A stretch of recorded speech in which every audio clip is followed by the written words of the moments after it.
Theories of the international trade में सबसे पहला जो थ्योरी है that is mercantilist theory of international trade.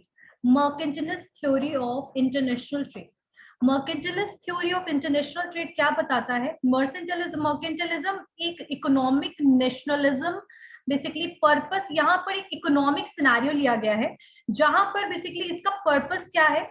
Wealthy और पावरफुल देश बनाने का, यानी पावरफुल एंड वेल्दी स्टेट बनाने का. एडम स्मिथ के द्वारा मर्केंटाइल सिस्टम को दिया गया था, जिसमें डिस्क्राइब किया गया है कि बेसिकली हमें इनकरेज करना चाहिए एक्सपोर्ट को और डिस्करेज या फिर बेसिकली हमें रिस्ट्रेन करना चाहिए इंपोर्ट को. यानी कहने का मतलब ये है, mercantilist theory of Adam Smith ये कहता है कि हमें अपने देश को पावरफुल बनाने के लिए, इकोनॉमिक इफिशिएंट बनाने के लिए हमें एक्सपोर्ट्स को बढ़ाना चाहिए और इंपोर्ट को कम करना चाहिए. ठीक है. और बेसिकली मर्केंटाइलिज्म थ्योरी का मतलब यही है. ये सिस्टम बेसिकली सबसे ज्यादा कहाँ चल रहा था? This system was dominated in western Europe. Western Europe में बहुत पहले, मतलब 16th-18th सेंचुरी में ये थ्योरी जो था वो चल रहा था वेस्टर्न यूरोप के पार्ट में. मर्केंटाइलिज्म थ्योरी जो है वो होल्ड करता है किसी भी कंट्री का प्रोस्पेरिटी, कि हमारा कंट्री प्रोस्पेरस रहे, डिपेंड ठीक है, प्रोस्पेरिटी ऑफ नेशन. और ये डिपेंडेंट रहे किस चीज पे? सप्लाई ऑफ कैपिटल पे, ग्लोबल वॉल्यूम ऑफ ट्रेड पे. ठीक है. लेकिन इन सब चीजों के लिए बेसिकली क्या होना चाहिए कि हमारा जो एक्सपोर्ट है वो इंक्रीज हो और इंपोर्ट जो है वो कम हो. सो मर्केंटाइलिज्म इकोनॉमिक थ्योरी जो है एम्फसाइज करता है सेल्फ सफिशिएंसी पे, कि हमें इतना खुद को सेल्फ सफिशिएंट बनाना है कि हमें दूसरे कंट्री से कोई भी चीजों की जरूरत ना पड़े, इंपोर्ट लेने की जरूरत ना पड़े. और बैलेंस ऑफ ट्रेड जो है हमारा, जो मैंने बताया था, बैलेंस ऑफ ट्रेड में जो आपका जितना इंपोर्ट करोगे उतना ज्यादा माइनस में जाता है बैलेंस ऑफ ट्रेड. तो फेवरेबल यानी कि हमेशा एड में या फिर प्लस में हमारा बैलेंस ऑफ ट्रेड बना रहे. मर्केंटाइलिस्ट पॉलिसी जो है वो फोकस करता है वेल्थ पे, यानी पैसे पे, और साथ साथ में रिसोर्स पे, कि हम एक प्रॉपर ट्रेड बैलेंस बना सकें by maximising export and minimising import. ये ऑरिजिनेट हुआ था, कब हुआ था शुरुआत इसका? 16th सेंचुरी में. और वेस्टर्न यूपी में ये सबसे, वेस्टर्न यूरोप में सॉरी, आपका ये सबसे ज्यादा थ्योरी चल रहा था. उसके बाद फिर बाद में ये रिप्लेस हो गया आपके मार्केट इकोनॉमी से, यानी मार्केट इकोनॉमी यानी सप्लाई डिमांड फोर्स से इसको बाद में रिप्लेस कर दिया गया. ठीक है. लेकिन अभी अगर हम मर्केंटाइलिज्म की बात करें तो ये इसका मेन एम यही था, favourable balance of trade, less import exceed export, और बेसिकली रिसोर्सेज और वेल्थ पे फोकस करना. ठीक है. तो इसमें लिखिए, और ये इसमें लिखो क्या है ये मर्केंटाइलिज्म, लिखिए क्या है, लिखिए मर्केंटाइलिज्म क्या है. What is mercantilism? MERCANTILISM, मर्केंटाइलिज्म.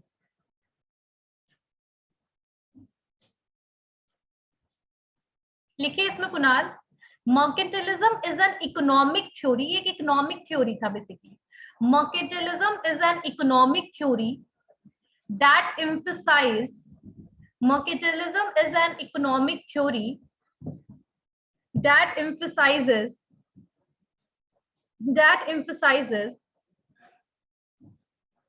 self-sufficiency through a through a favorable balance of trade. Mercantilism is an economic theory that emphasize self-sufficiency through a favorable balance of trade. ठीक है. मतलब बैलेंस ऑफ ट्रेड को better करना, plus में रखना, export को बढ़ाना, import को कम करना, ये इकोनॉमिक थ्योरी मर्केंटाइलिज्म थ्योरी में बताया गया है. ठीक है. आगे लिखिए, मर्केंटाइलिस्ट पॉलिसीज जो बनाए गए थे, मर्केंटाइलिस्ट पॉलिसीज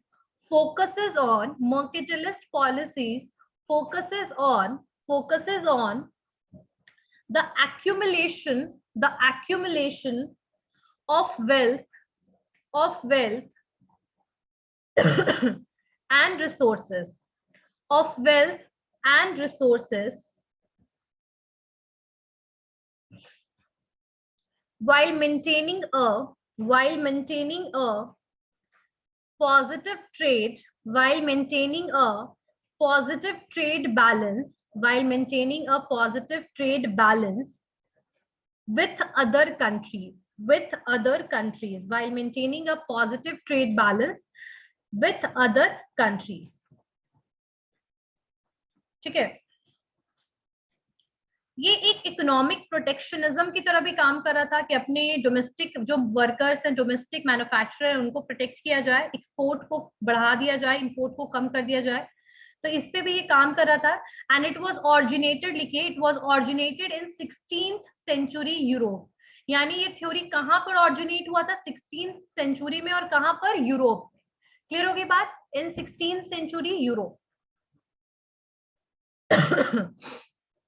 क्लियर होगी बात कुणाल? Okay, yes ma'am. चलिए नेक्स्ट। ठीक है। अब अगर हम मर्केंटाइलिस्ट थ्योरी की बात करें तो मर्केंटाइलिज्म एक इकोनॉमिक थ्योरी एम्फसाइज करता है सेल्फ सफिशिएंसी पे, फेवरेबल ट्रेड बैलेंस पे। मर्केंटाइलिस्ट इकोनॉमिक जो पॉलिसीज है रिलाई करता है गवर्नमेंट की इंटरवेंशंस पे, रिस्ट्रिक्ट करना इंपोर्ट को, प्रोटेक्ट करना डोमेस्टिक इंडस्ट्रीज को। मॉडर्न डे अगर हम मर्केंटाइलिस्ट पॉलिसीज को देखें तो ये सारी चीजों को करने के लिए, यानी कि अपने खुद के डोमेस्टिक आपके जो मैन्युफैक्चरर है उनको प्रोटेक्ट करने के लिए बेसिकली यहाँ पर कौन कौन सी पॉलिसीज को अडॉप्ट किया गया, what kind of policies adopted, such as tariffs को, फिर आपके डोमेस्टिक इंडस्ट्रीज को सब्सिडाइज करना, डिवैल्यूएशन करना करेंसीज का।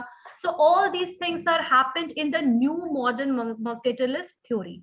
यानी अर्लियर क्या करते थे हम, अर्लियर जो पुराने सिस्टम थे वैसे चल रहे थे, लेकिन अभी मर्केंटाइलिस्ट थ्योरी जहां पर भी लागू होता है वहां पर हम टैरिफ को क्या करते हैं, सब्सिडाइज टैरिफ्स लगा देते हैं ताकि दूसरे कंट्री से इंपोर्ट ना हो, एक्सपोर्ट ना हो पाए।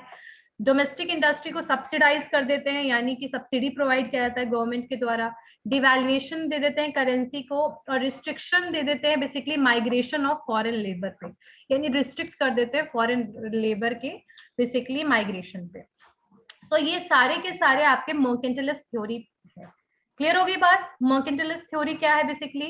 ये प्रोटेक्शन प्रोवाइड करता है डोमेस्टिक कॉर्पोरेशंस को, रेगुलेशंस लगा के, ट्रेड सरप्लस से, ठीक है, बैलेंस ऑफ पेमेंट को, बेसिकली ट्रेड बैलेंस को पॉजिटिव करना।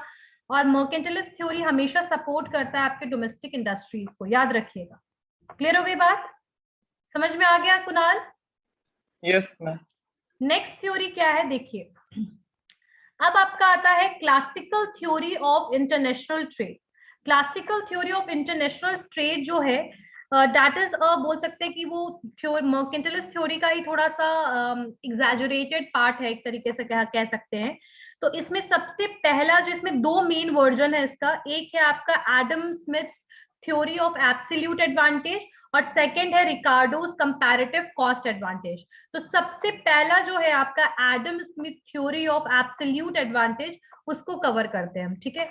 तो इसमें क्या बताया गया है, एडम स्मिथ, नाम ही से पता लग रहा होगा, he is a father of economics. Adam Smith क्या बोलते हैं आपके थ्योरी ऑफ एब्सोल्यूट एडवांटेज में, इसको देखिए, ध्यान से देखिएगा, आपके पास बुक है तो बुक को, तो एडम स्मिथ का थ्योरी है और एब्सोल्यूट एडवांटेज का, ये थ्योरी क्या बोलता है?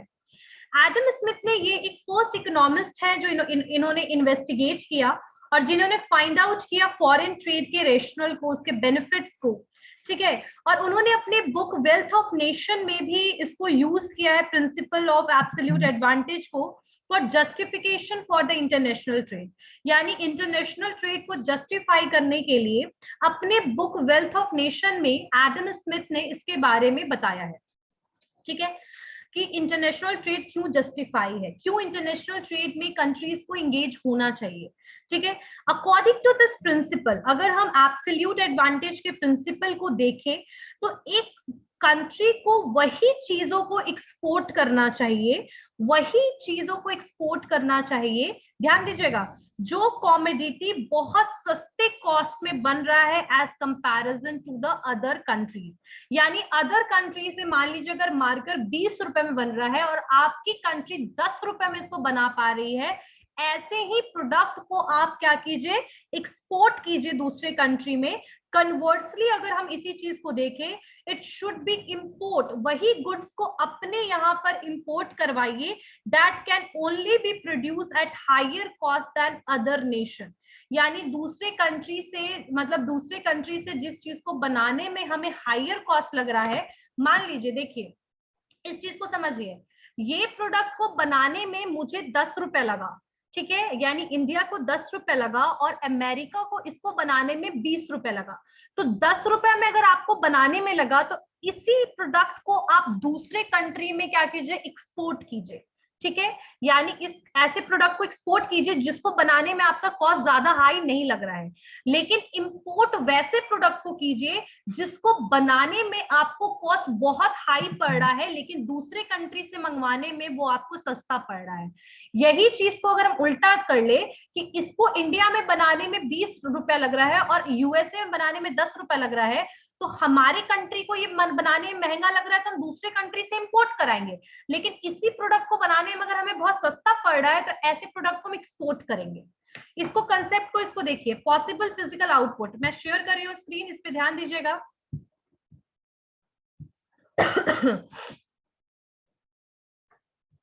ये देखिए, मान लीजिए कि दो कंट्री है, केस वन देखिए, एक है प्रोडक्ट, यहां पर हम लेते हैं प्रोडक्ट को, यहां पर लेते हैं हम यूनाइटेड स्टेट को, और यहां पर लेते हैं हम जापान को। प्रोडक्ट में देखिए कि हम क्या बना रहे हैं, मान लीजिए कि हम कंप्यूटर बना रहे हैं। क्या बना रहे हैं, कंप्यूटर बना रहे हैं। अब कंप्यूटर जो है बनाना है, कॉस्ट कितना लग रहा है, 20 रुपीज लग रहा है यूएस को, ठीक है, और जापान को लग रहा है इसको बनाने में 10 रुपए, ठीक है। और वही दूसरा प्रोडक्ट है ऑटोमोबाइल, मतलब कि कुछ गाड़ी वाड़ी बनाने में यूएस को लग रहा है 10 रुपया और जापान को लग रहा है 20 रुपया। तो ऐसी सिचुएशन में जहां 20 रुपए यूएस को कंप्यूटर बनाने में लग रहा है, तो जापान से इसको क्या करवाना चाहिए, इसे इंपोर्ट कराना चाहिए। क्या करवाना चाहिए, इसे इंपोर्ट करा लेना चाहिए। और यहाँ ऑटोमोबाइल बनाने में यूएस को 10 रुपए लग रहा है, तो इसको जापान को एक्सपोर्ट करना चाहिए। आई बात समझ में कुणाल? Yes ma'am. ठीक है, यानी कि जो चीज बनाने में आपको लो कॉस्ट लगे, जो चीज बनाने में आपको लो कॉस्ट लगे, वैसे प्रोडक्ट को दूसरे कंट्री में एक्सपोर्ट कीजिए, क्योंकि आपके लिए तो सस्ता पड़ा। लेकिन जो चीज बनाने में आपको महंगा पड़ रहा है, वैसे प्रोडक्ट को दूसरे कंट्री से इंपोर्ट करा लीजिए, ताकि आपके खुद के कॉस्ट इनकर जितना हो रहा है उससे भी कॉस्ट कम हो जाए। आई बात समझ में? तो ये होता है आपका एब्सोल्यूट एडवांटेज थ्योरी, ठीक है। दूसरा सिचुएशन देखते हैं कि कंप्यूटर है और ऑटोमोबाइल है। कंप्यूटर है और ऑटोमोबाइल है, यूएस में इसको बनाने में 20 रुपए लग रहा है, ठीक है, एक मिनट, यूएस में इसको बनाने में 20 रुपए लग रहा है, ठीक है, जापान को बनाने में 10 रुपए लग रहा है, ऑटोमोबाइल बनाने में इसको 30 रुपए लग रहा है, और ऑटोमोबाइल बनाने में इसको 20 रुपए लग रहा है, ठीक है। तो यहां पर आपको वो चीज देखना है कि आप क्या एक्सपोर्ट इंपोर्ट कीजिएगा। तो इसको ध्यान दीजिएगा, जो पहला वाला कंडीशन है, फर्स्ट वाला जो ये वाला कंडीशन था और ये दूसरा कंडीशन आया, तो जो फर्स्ट कंडीशन है जहां पर United state that can produce 20 computer, ठीक है, 20 कंप्यूटर, सॉरी मैंने प्राइस ले लिया था, आप प्रोडक्शन आउटपुट पे लीजिए। तो पहला, सबसे पहले अगर हम बात करें, the United state can produce 20 computer, US जो है वो कितना कंप्यूटर बना रहा है, 20 कंप्यूटर्स बना रहा है, और ऑटोमोबाइल वो 10 बना रहा है, ठीक है। लेकिन वहीं अगर हम और सम कॉम्बिनेशन और बोथ इन कॉन्ट्रास्ट देखें, तो जापान बिल्कुल आधा कंप्यूटर बना रहा है, यानी कि 20 का आधा 10 कंप्यूटर बना रहा है, ठीक है। और 20 जो है, Japan produces 10 computers for every 20 computers that of US, यानी यूएस के कंपैरिजन में बिल्कुल आधा कंप्यूटर वो बना रहा है, ठीक है। So the disparity might be result of better skill of American workers in making this product. यानी कि अगर कहीं प्रोडक्शन हाई हो रहा है, तो इसका मतलब ये कंट्री इफिशिएंट है किस चीज को बनाने में, कंप्यूटर को बनाने में, ठीक है। तो ऐसे सिचुएशन में यूनाइटेड स्टेट को किस चीज का फायदा हो रहा है, एब्सोल्यूट एडवांटेज, जापान से उसको कंप्यूटर के मामले में एब्सोल्यूट एडवांटेज यानी बेनिफिट हो रहा है। लेकिन उसी सिचुएशन को दूसरे सिचुएशन को उल्टा कर दिया जाए तो ऑटोमोबाइल में बेटर कौन है? यहाँ पर जापान बेटर है। जापान 20 बना रहा है और यूएस सिर्फ 10 ही बना पा रहा है।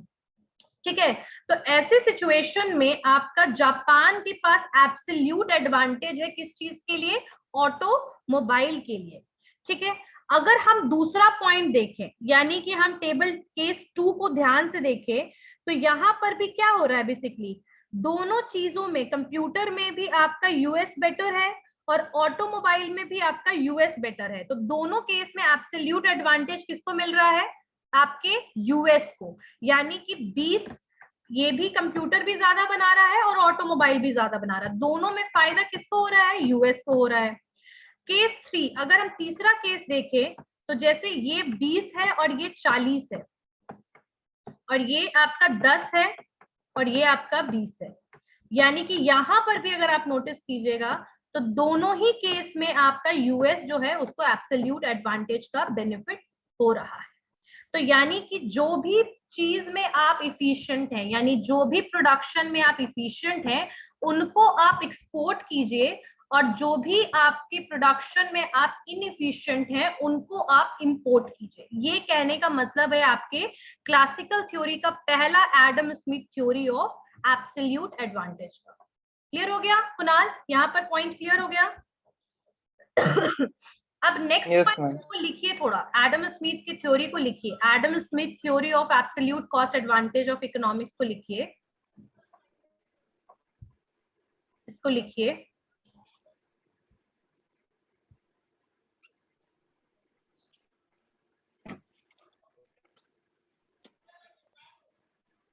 इसमें लिखिए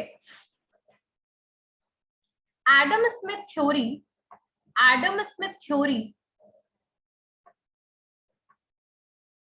एडम स्मिथ थ्योरी, एक मिनट लिखिए। The concept of Adam Smith theory, the concept of absolute advantage, ऐसे लिखो, उसको वहां से छोड़ो कुणाल, वहां से लिखो जहां से मैं बता रही हूँ। The concept of absolute advantage was developed by Adam Smith, was developed by Adam Smith. The concept of absolute advantage, the concept of absolute advantage was developed by Adam Smith, was developed by Adam Smith in his book Wealth of Nation, in his book Wealth of Nation. Ma'am, 1 minute.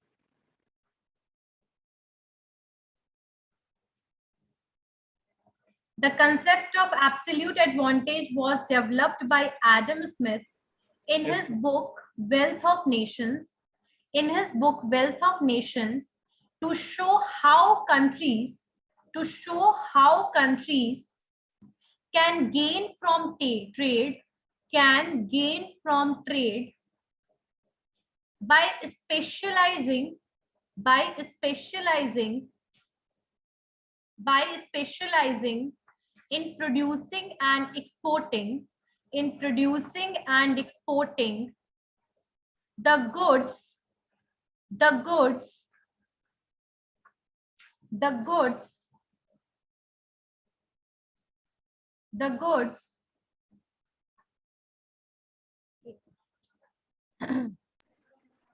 Ma'am, to gain के बच्चे. हाँ बोलो, लिखो। To show how countries can gain from trade by specializing in producing and exporting, by specializing in producing and exporting, in producing and exporting, producing and exporting the goods that they, the goods that they, the goods that they,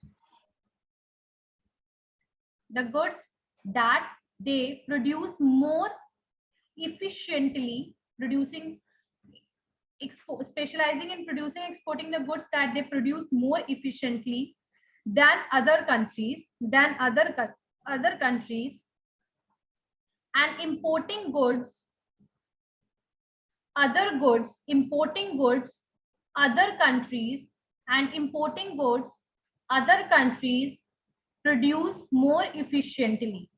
Produce more efficiently. Produce more efficiently. यानी कि हम यहाँ पर फायदा उस चीज का उठा रहे हैं, स्पेशलाइजेशन का. अगर इंडिया में मार्कर बनाने में बहुत एक्सट्रीम प्रोडक्शन है इसका लो कॉस्ट में, तो हमारे पास बाकी कंट्री से इसको प्रोड्यूस करने का एब्सोल्यूट एडवांटेज है. यानी हमें फायदा है इसको बनाने का. और अगर हम स्पेशलाइजेशन के साथ इसको प्रोड्यूस कर रहे हैं और लो कॉस्ट में प्रोड्यूस कर रहे हैं, तो we can sell this product या export this product in another country. So we can take the benefit of specialization and the absolute advantage. वही अगर दूसरे कंट्री जो है उसको मान लीजिए कि मास्क बनाने में स्पेशलाइजेशन है, तो हम दूसरे कंट्री से मास्क को इंपोर्ट कराएंगे. इस तरीके से कंट्रीज अपने अपने स्पेशलाइजेशन का बेनिफिट लेगी इंटरनेशनल ट्रेड में. क्लियर हो गया कुणाल? Yes ma'am. ठीक है, नेक्स्ट थ्योरी लिखिए. नेक्स्ट थ्योरी लिखिए, Ricardo's theory of comparative advantage. Ricardo's theory of comparative advantage. ठीक है, तो इससे पहला वाला एब्सोल्यूट एडवांटेज किसके द्वारा गिवन है? एडम स्मिथ के द्वारा. और ये जो थ्योरी है, ये जो इसको गिवन किया गया, डेवलप किया गया है डेविड रिकार्डो के द्वारा. अब ये कंसेप्ट क्या बोलता है? कंसेप्ट रिकार्डो अपना पॉइंट और अपना व्यू क्या रखते हैं उसके बारे में हम पढ़ेंगे. रिकार्डो कहता है, रिकार्डो व्यूज है कि द एक्सपोर्टिंग कंट्री, यानी वैसे कंट्री जो दूसरे कंट्री में प्रोडक्ट को सेल कर रहे हैं, एक्सपोर्ट कर रहे हैं, ठीक है, should look at the relative efficiency of production for both commodities and make only those goods it could produce most efficiently. यानी कि बेसिकली जो यहाँ पर क्या करने की बात कर रहे हैं रिकार्डो, कि जो भी एक्सपोर्टिंग कंट्री है, यानी वैसे कंट्री जो दूसरे कंट्री में प्रोडक्ट को सेल कर रहा है, वो कंट्री को बेसिकली ये देखना चाहिए, उस कंट्री को ये चीज पे फोकस करना चाहिए कि हम जो है दूसरे कंट्री में से किस चीज में बेटर है, यानी दूसरे कंट्री से हम क्या चीज बेहतर बना सकते हैं, यानी कंपेयर करो और फिर उस चीज को बनाना, प्रोडक्शन और एक्सपोर्ट करना शुरू करो. ठीक है, इसको एक बार और समझेंगे हम. लिखिए, in the next class we will complete the Ricardo's theory. इसको एक बार देख लेंगे. दोनों थ्योरी क्लियर है? Mercantilist theory and Adam Smith absolute advantage theory. Yes ma'am. Okay.